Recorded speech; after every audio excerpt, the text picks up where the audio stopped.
5 seconds.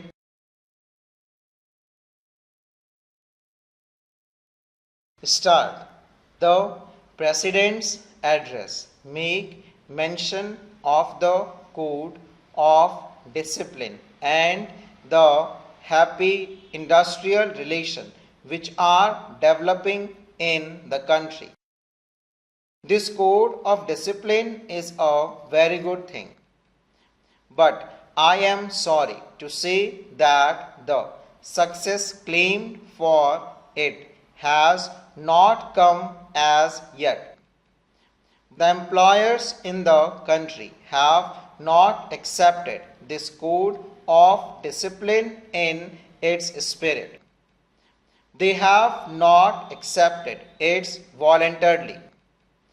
They have not shown by their conduct that they understand and appreciate the spirit of the code of discipline, and something will have to be done about it. The code of discipline can bring about better harmonious relations. It can bring about better industrial relations, and it can create conditions in which the industrial production in the country will go up by leaps and bounds.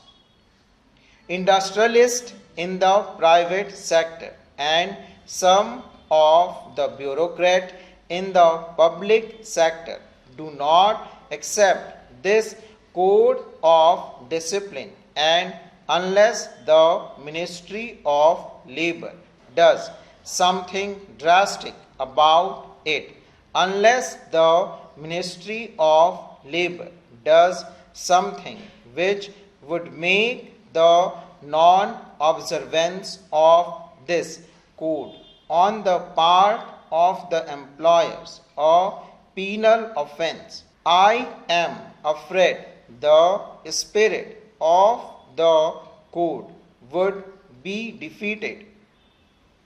The Ministry of Labor has done well in bringing forward a code of efficiency and welfare.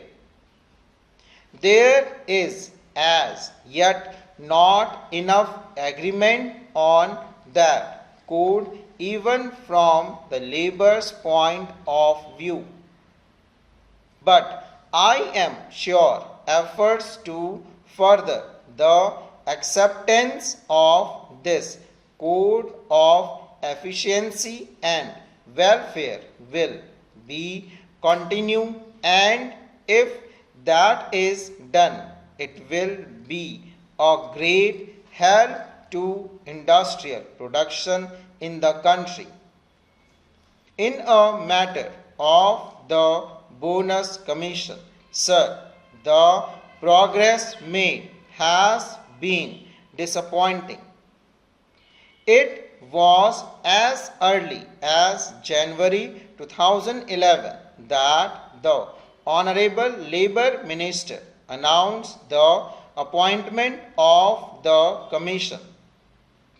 The progress made in respect of the bonus commission during the last 14 months has been that its term of reference have been settled and its constitution has been agreed upon. That I am afraid it very slow speed in the direction of the solution of a problem whose solution is so very important.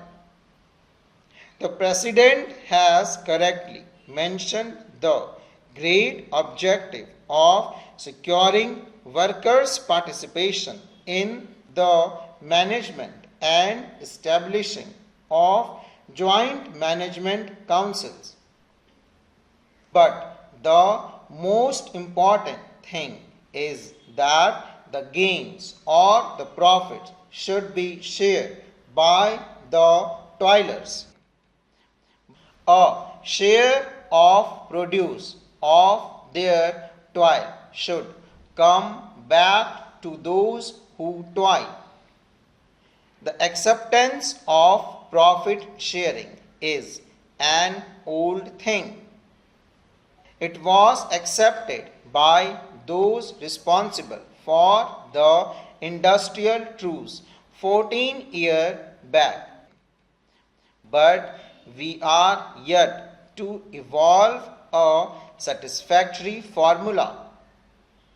The full bench formula of the Labour Appellate Tribunal, repeatedly approved and endorsed by the orthodox judges of the Supreme Court, is no solution of the problem. It just denies the workers their due shares in the profits.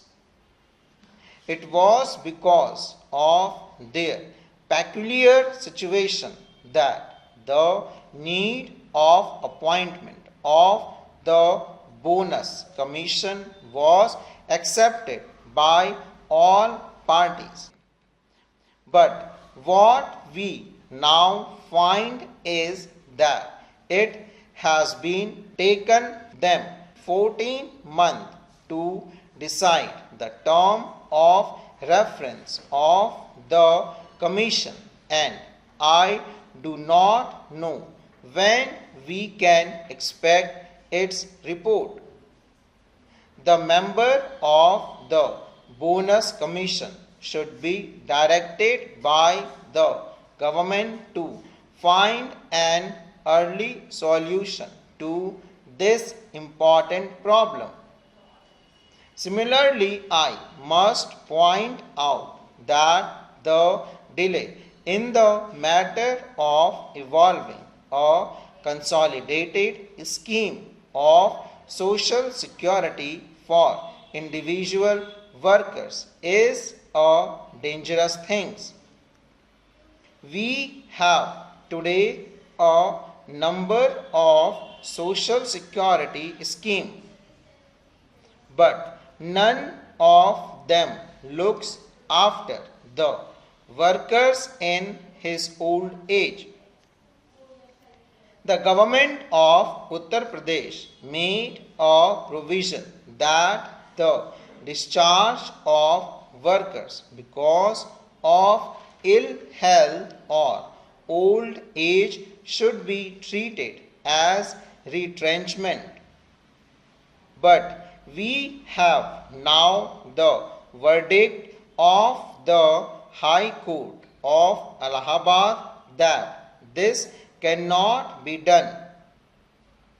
The result is that while workers in industrial establishment today are covered against the risk of ill health, there is no insurance against the risk of old age. There is no share of gratuity which the industry has to follow. There is no old age pension scheme which the industry in the country have to adhere to. The result is that there is a big gap of disparity in the lives of the workers who are in employment and those who are out of it, particularly those who are thrown out of employment because of old age or continued ill health. Therefore, something should be done about it as soon as possible, and there should be some sort of a scheme to see that the workers, after meritorious services to the industry, got at least the equivalent of a retrenchment relief when he retired due to old age or continued ill health. That is a pressing problem.